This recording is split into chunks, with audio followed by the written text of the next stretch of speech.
Okay mga kababayan, Chris Ulo po at welcome back po ulit dito sa ating YouTube channel. Okay, ito mga kababayan, mga ka-analyst, update ho tayo sa buhay ho ni Congressman Jesus Bong Suntay, ha mga kababayan. Na kung saan ay hanggang ngayon ho mga kababayan, mga ka-analyst, ay nakakatanggap ho siya ng napakaraming bashing, ha, dyan ho sa ating mga kababayan. Nakatanggap ho siya ng pambabash dahil ho dyan sa ginawa niyang talumpati ho dyan sa House of Representatives na kung saan ay tinatalakay ho ang impeachment case laban ho kay BP Inday Sara Duterte. Kung yung mga dokumentong ipinasa ho ng mga nag-file ho na impeachment laban kay BP Inday Sara Duterte ay tinatawag hong sufficient in substance po mga kababayan. Meron hong isang elements ho doon ng impeachment case ho laban ho kay BP Inday Sara Duterte na kung saan ay ini-imagine niya raw ho na si Pangulong Bongbong Marcos ay pinuputulan niya raw ho ng ulo, ng leeg. Siyempre mga kababayan, dumating ho ang tagapagligtas, tagapagtanggol ho ni BP Inday Sara Duterte. Sa kinatawan ho ni Congressman Bong Suntay, ha? Bong Suntay, mga kababayan, ha? Ang ginawa niyang, ginawa niyang explanation, paliwanag palusot, ay, minsan daw, nakita niya raw, ito kung si, artista ho, ha? Na taga-showtime, ito kung si Ann Curtis, ha? At nagandahan daw siya. Yan nung nagandahan siya, ay nakaramdaman daw talaga siya ng init, desire. At naisip niya pa kung ano raw po pwedeng mangyari. Pero hindi naman daw siya pwedeng makasuhan kahit ini-imagine niya lang naman daw. Na-explain na paliwanag na ho natin yan sa ginawa ho natin live stream kagabi.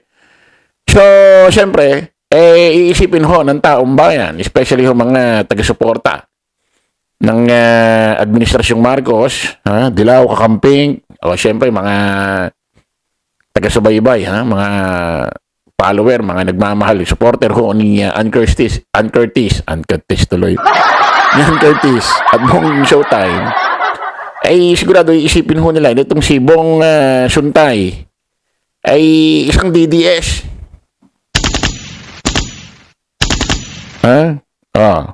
Siyempre, nang iisipin nila, di ba? Ayan ang sabi, Itinanggi ni Quezon City. Naku, sa Quezon City pa naman ito. Quezon City, ano nangyari niya sa representative ninyo? Parang tinaguri ang pinakatang congressman sa balat ng lupa.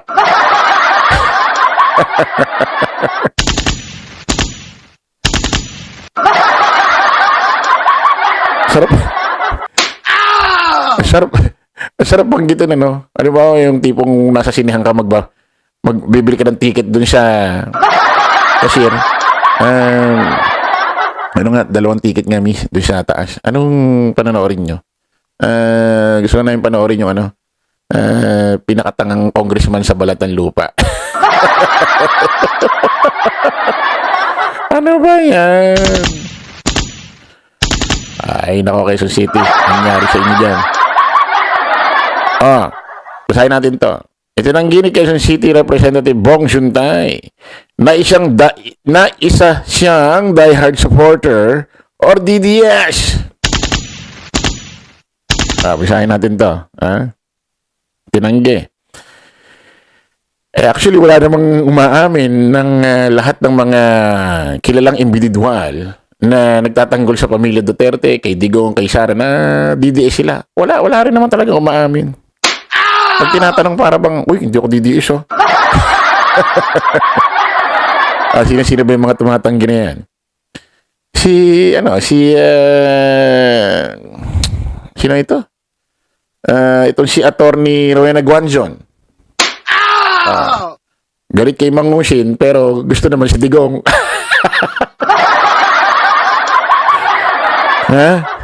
Ayaw makusin, pero gusto naman kay Digong tsaka kala Sara. Ay, sus, giatay. Wala rin, ganoon din. Sino pa? May mga may mga nagtatanggol diyan pero pag tinanong on the spot sa reporter news anchor, dinideny nila. Katulad ito ni Congressman Bong Suntay na sinasabi nila ay pinakatangang congressman sa balat ng lupa. Ano sabi? Ito lang ni Quezon City Representative Bong Suntay na isa siyang diehard supporter or DDS. Sa panayam ng programa ng The Spokes ng Billionaire News Channel, sinabi ni Suntay na may mga nag-iisip na DDS siya dahil sa kanyang mga observations sa impeachment complaint laban kay Vice President Sara Duterte. Walang umaamin niya. Kinahihiya nila eh. Dito nga sa hearing may konklusyon dahil nilabas ko yung aking mga observation tungkol doon sa impeachment complaint. Sabihin nila hindi DDS yan. Kwento ng mga mambabatas. Pero nilinaw naman niya na hindi sinabi ng iba na sinubukan umano niyang i-divert ang issue. Hindi, I'm not saying that. They adjourned to that conclusion. But during the impeachment complaint of President Marcos, I was giving out the same observation. In fact, I voted for insufficiency in a substance. Wala namang nagsabi na ay ano yan? Nang tinanong ng director si The Spokes host, Riley Fajardo, kung DDS ba si Suntay, sinagot niya, ito, no. You've known me for the longest time. I stand by my principle.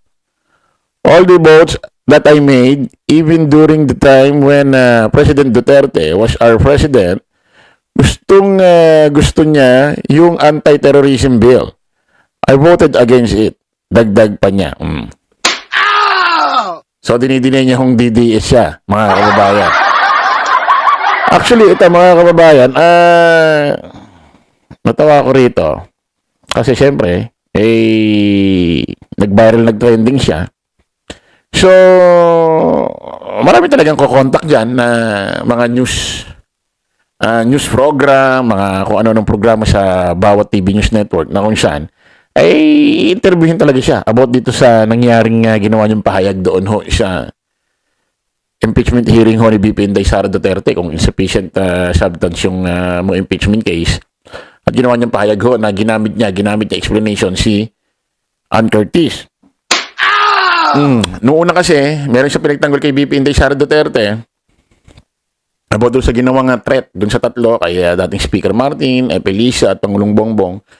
Ang ginawa niya example, yung asawa niya.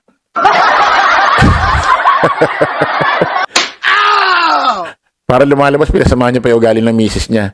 Ay, sabi niya, misis ko pag umuwi ako ng late, gabi, pagpasok ko ng bahay, sabi, ba't late ka umuwi? Patayin kita dyan Grabe naman yung misis niyo, sir. Nalate ka lang umuwi, gusto ko nang patayin. Yun yung pinamblock niya, yun yung pinandebunk niya na, bakit yung misis ko lagi ako sinasabihan ng ganyan? Hindi pa naman ako namamatay.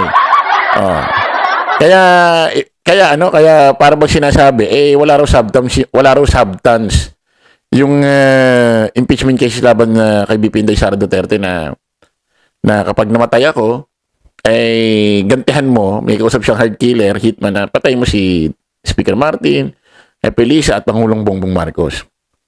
Ang babaw nung ano niya, no? Ay, sa asawa mo, kayo lang involved doon. Doon lang sa bahay nyo. At siguradong hindi totoo yun. Hindi katulad naman kasi neto, usaping politika ito. At bago binanggit ni VP Inday Sara Duterte, may away na talaga sila sa politics. Kaya po pwedeng seryosohin yun. At binotoy ng taong bayan, si Pangulong Bongbong Marcos. Hindi katulad doon sa inyo, kayo lang involved, nandun lang kayo sa loob ng bahay nyo. So, napakalayo. No? Masyadong, parang ang hirap i-connect. Hindi ma-connect. No? Kumbaga sa ano may masabi lang, kahit wala nang kakwenta-kwenta, okay na. Parang ganun yung sa'yo. So, ang ginawa naman niya ngayon, ang pinamblock niya naman, yung kay Ann Curtis. Doon sa issue, ini-imagine ni BP Inday Sara Duterte na si Pangulong Bongbong Marcos, pinuputulan niya ng ulat leeg. Ang ginawa niya naman pang-block, minsan nakita ko si Ann Curtis sa Shangri-La. Gandahan ako. Talagang nakaramdam ako ng desire. Init. Naisip ko pa kung ano po pwedeng mangyari, pero alam ko namang imahinasyon lang yun. So, hindi ako pwedeng makasuhan, sabi niya. Natural. Ba't makakasuhan ka? Ikaw lang nakakaisip nun. Kinuwento mo lang dyan. Pero that time, hanggat wala pa tong hearing na to, ikaw lang nakakaisip nun. Wala naman nakarinig nun. Nung nakita mo naman si Ann Curtis, hindi mo naman sinabi sa kanya yun, di ba? Yung mga ibang naglalakad dun, hindi rin naman nila alam yung iniisip mo. Hindi katulad nung kay BP Inday Sara Duterte. In-announce niya. Di ba? In-announce niya. So, malayong malayo. So, pakinggan natin ito mga kababayan na kung saan kumbaga parang ito si Attorney Baligod na namati ng mga news anchor reporter. Ito, namati rin namati, na checkmate. Ng isa sa mga host ng 1PH, yung Storycom. Play natin. Maybe, sir, you should have been clear. So, okay, now, if you were Ann Curtis, how would you feel? Even assuming that whole context, there's nothing wrong. Kasi, in fact, there was nothing even sexual doon sa statement na yon. It depends on how you That's analyze objective. it. Sige, sir. Anyway, I don't want to go into a discussion on morality because Wala raw sexual doon ho sa kanyang sinabi. Sabi niya. Nagtataka naman kasi ako rito kay Congressman Bong Suntay. Gusto niya ipagtanggol si BP Inday Sara Duterte about imagination. Wala na siyang ibang naisip. Yung talagang naisip niya si Ann Curtis at iba pa yung yung explanation may double meaning. Wala raw sexual doon. Anong wala sexual doon? Sabi mo, minsan nakita mo si Ann Curtis Shangri-La. Nagandahan ka at nakaramdam ka ng init sa loob. Nagkaroon ka ng desire. Ano ba maiisip?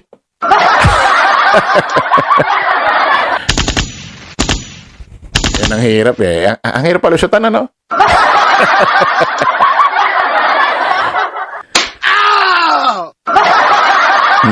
Wala ka na lang magawa, no? Kumbaga, alam mo yun, natrap ka na. No? Pilit mong humahanap ng isang malit na butas para makalabas. Hirap na hirap ka. Pero alam mo, sukul na sukul ka Tuloy natin. that should be that should not be one of the things we have to negotiate or discuss. Yeah, I agree with you. It's just a question lang of whether it was appropriate or not. Kasi let me put it this way: if you were Ann Curtis or if Ann Curtis were your relative, you might feel Offended. differently. Oh. It depends on how you view it. It depends on kung ano yung pag-iisip ng tao. Pero don't you think, Congressman, you owe Ann Curtis an apology for using her? Sabi ko, ang ganda-ganda niya. And I think she should take it as a compliment that I feel and I believe that she's very beautiful. Dun sa aspect. Saan ang utak nito? Hindi ako makapaniwala mga kababayan. Isang congressman, nakikita nating nakabarong, naka-Amerikana, doon ho sa house, naka-eyeglasses na parang ang tali-talino. Yung buhok ay planchadong-planchado, kahit medyo manipis. Na kung titignan mo ay disente or compliment daw yung sinabihan niya si Ann Curtis na maganda at dapat magpasalamat. After na magandang sinabi mo, ano sinunod mo? May dinuktong ka Hindi lang naman maganda Di ba? Doon ka nabas, doon naisip na mali yung sinabi mo, hindi doon sa word na maganda. Doon sa idinuktong mo na minsan na sa lubong mo, si Ann Curtis, Shangri-La, nagandahan ka at nakaramdam ka. Doon nagsimula. Hindi doon sa word na maganda. Mga tanga lang yung papapaikot mo rito, sir. Mga tanga lang. Pang didisit lang yung ganyang explanation. Sa amin, di uubra yan. Tuloy natin. Check na yun. Pero yung sa nag-iinit yung katawan, Well, mainit dito sa Pilipinas. Naka. Diba? Sir naman, you, know, Palagay ko- you do know that's Wala na. Wala na. Yeah, immature na. Ha? Wala na. Ano yan? Anong klaseng palusot yan? Mainit dito sa Pilipinas? Eh, sabi mo nasa loob ka ng Shangri-La.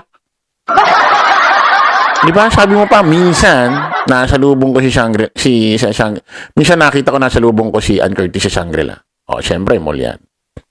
Eh, sabi mo maganda. Hindi mo alam kung anong, nung sinabi mo minsan nakita mo siya, hindi mo naman sinabi kung anong panahon, kung anong weather sa Pilipinas niyan. Wala ka naman sinabi. Hindi mo naman sinabi kung tag-ulan, summer, or bare months. Wala ka naman sinabi. So, paano mo kayo mapapaniwala na mainit ang sa Pilipinas? Wala eh. Yung ganyang paliwanag, wala eh. Ano na lang ito? Palusot na lang ito. Ha? Okay, hindi mo mapalusatan. Ang gagamitin mo, mainit sa Pilipinas. Pwede natin. what you meant, and anybody can tell you that. So, but you're attributing something that I may not have meant. Diba? So what did you mean when you said nagiinit ang you're coming iyong... into a conclusion. When you said nagiinit kayo, what did you mean then? As I mentioned, it was an analogy. Yes, sir. It was not even a real situation. It was not even a real situation. Nako po. So it was, you never really saw Ann Curtis. No, it was not even a real situation. Okay. Kaya nga, hindi ko maintindihan. Ano ba yan? Ano nangyari? Dito dinidinay niya na talagang hindi naman daw niya nakita si Ann Curtis. Kumbaga nagbibigay lang daw siya ng senaryo. Pero doon sa House of Representatives na kung saan ay naghihiring at nagbobotohan kung tatanggalin yung kanyang statement na hindi magiging record doon, hindi niya in-explain ito. Hindi daw totoong nangyari ito. Kumbaga senaryo lang. Nag-i-explain lang daw siya, nagbibigay ng halimbawa. Yan ang hirap eh. Siguro alam mo kaya mo ginagawa ito, nagpapalusot ka. Siguro dito sa mga interview, pinaninindigan mo na hindi ka nagkamali. Pinalulusutan mo. Pero 100% pag mag-isa ka na lang, wala kang kausap, walang nag-i-interview sa'yo, alam mo sa sarili mo, nagkamali ka eh. Mararamdaman mo yan. Mararamdaman mo. Lalo na kung mag-isa ka na lang. Alam mo na may mali sa sinabi mo. Alam mong sumobra eh. Too much talk is bad, sir. Alam mo yung too much talk? Yung masyadong madakdak. Hindi na iniisip yung mga sinasabi. Diyan mo na lang sinasabi, diyan mo na lang pinalulusutan, nahihiya ka na lang, napasubo ka na eh. Pero 100%, magtimpla ka ng kape, humigop ka, nag-iisa ka, wala kang kausap, wala kang debate. Isipin mo yung mga sinabi mo. Mararamdaman mo. Mararamdaman mo may mali. Ay, magmuni-muni ka. May mali eh. Huwag mo ipilit. Tapos yung sasabihin mo eh, hindi totoong nangyari. Senaryo lang. Pakinggan natin. Then, kung bakit it was an imaginary situation. Kaya nga sinabi ko, Sir, imagination and desire. Sir, the words you chose kanina, nakita niyo si Ann Curtis. Hindi niyo sabi na imagine niyo nakita niyo si Sabi Ann ko, Curtis. parang nung nakita ko si Ann Curtis sa Shangri-La, it's not a real, it's not a real. Yun daw ang sabi niya. Parang nung nakita ko si Ann Curtis sa Shangri-La, sabi niya. Yun daw yung unang intro niya. Parang nakita ko. Event. No, you said I saw Ann Curtis sa Shangri-La. Yeah, but it doesn't mean it was a real event. What? So, ay ganyan natin. Ay ganyan natin kung gano'n na sinasabi niya. Parang nung nakita ko. Pakinggan nga natin. Good day, everyone. This is Tignan niya natin. Tignan niya natin kung totoo yung sinasabi niya. Play natin mismo yung video niya. Ito, pakinggan niyo. Dito mo malalaman kung ang isang tao sinungaling. Pakinggan niya. Alam mo, minsan, nasa Shangri-La ako. Nakita ko si Ann Curtis. Ang ganda-ganda pala niya. Ano intro niya? Alam mo minsan, nakita ko si Ann Curtis sa Shangri-La. Ang ganda-ganda niya. Ayan ang intro. Ulitin natin. Alam mo, minsan, nasa Shangri-La ako. Nakita ko si... Hanggang sinungaling, sir. Alam mo, dito mo malalaman kung ano ugali ng isa. Napakasimple lang nito. Hihingi ka lang ng sorry, sir. Hindi kakabawas ng pagkalalaki mo yan. Hindi kakabawas yun ng pinag-aralan mo. Napakadali sabihin, nagkamali ako. Sorry po. Ganun lang. Di ba? Ganun lang. Sabihin mo lang. Mali yung sinabi ko. Baka masyado akong nadala ng emosyon doon. Kung ano-ano yung naipaliwanag ko. Sorry. Tapos na. End na. Kasi kahit pag yan mali at nagpaliwanag ka pa ng pinatungan mo pa ng pinatungan na kung ano-anong salita na mali rin, wala na. Mali-mali na lahat. Hindi talaga pwede maging tama na ikaw kasi mali na yung simulan eh. Hindi mo na maitatama yan.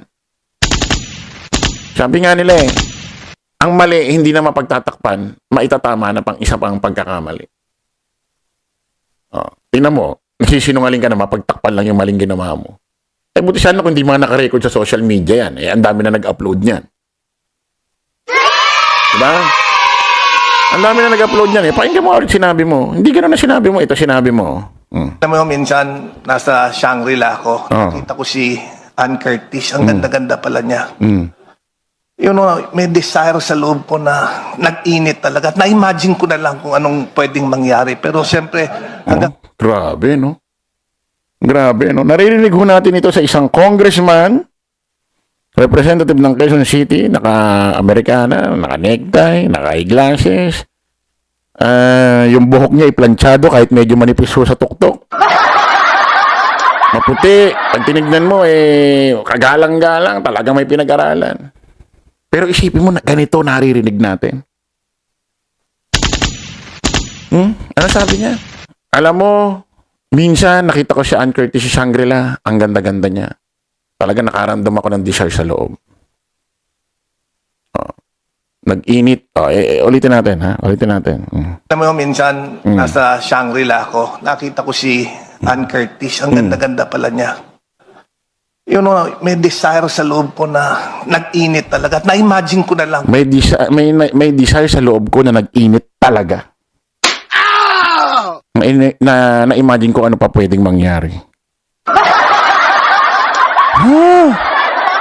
Walang sexuality pwedeng maisip doon.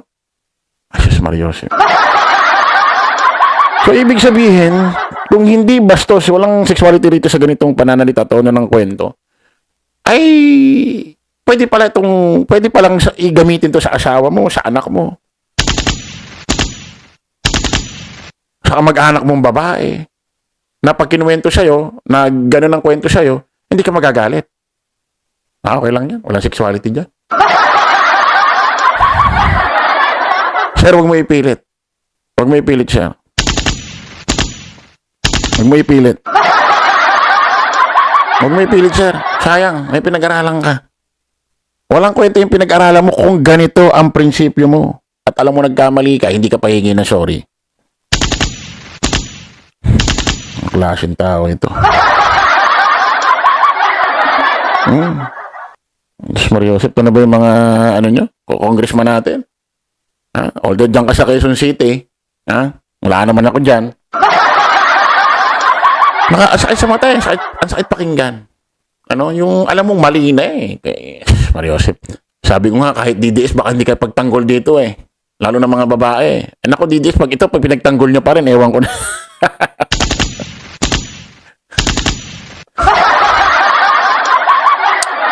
Ay nako, mga kababayan, mga ka-analyze. Ang sakit pakinggan, ang Ang sakit panoorin. Oh, yung mga politiko na mga DDS, hindi niya ba ipopost to? Tulad dito ni Senador Robin Padilla, mahilig mag-post siya na kung ano-anong pinapansin. Ba't di niya i-post to? Ano masasabi niyo? Okay mga kababayan, kita-kita ulit na lang tayo ulit sa panibagong vlog. Bye-bye po.